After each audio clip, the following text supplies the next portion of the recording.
I've always learned about racism in this country that's been going on for hundreds of years.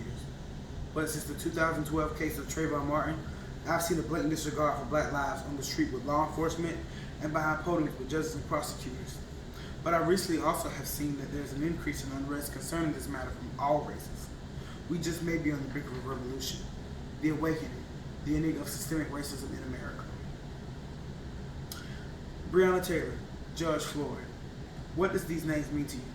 To me, they are numbers 10 and 11. The 10th and 11th persons to die at the hands of people who were sworn to protect and serve them. But they are more than numbers. They are American citizens murdered in brutality. You may try to find justification for this, but let me ask you, what if this was your father, your mother, or your sibling, or a close friend? Would the same observation apply? The truth is, these happen to these people, but it can easily happen to your friends, your family, and even you.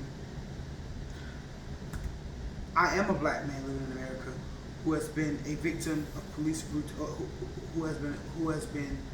I am a black man in America who has family who has been victims of police brutality and the ever-failing criminal justice system. Let's talk about George Floyd. In the summer of 2020, police officer Derek Chauvin is filmed with his knee in the back of George Floyd's neck while George Floyd screams, "I can't breathe." According to the New York Times, a convenience store owner called 911 and accused Floyd of using a $20 counterfeit bill. In the same article, we also learned that 17 minutes after Floyd first, we learned after 17 minutes after the first squad car arrived on scene, George Floyd was unconscious. The whole ordeal was caught on camera. According to the New York Times, bystanders and security cameras on the street caught the whole ordeal on film, and Chauvin was in violation of the Metropolitan Police Department policies. But while this act is already appalling, it gets even more heinous. What if your loved one or you were shot in your sleep by law enforcement? And to add insult to injury, what if the assailant was only charged with the bullets that did not hit you or your loved one? Let's talk about the murder of Breonna Taylor. In a recent article with BBC News, 26-year-old Breonna Taylor was shot in her home while asleep by law enforcement. According to BBC, Taylor was suspected of using her apartment to receive drugs by a local gang about 10 miles away. One of the gang members is suspected to be Taylor's ex-boyfriend. Only one cop was charged, but not with her murder. He was charged with the bullets that did not hit Breonna Taylor. This struck unrest and protest for justice.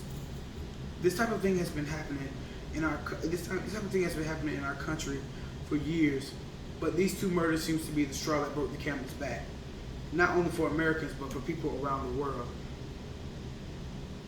The awakening of Americans on systemic racism.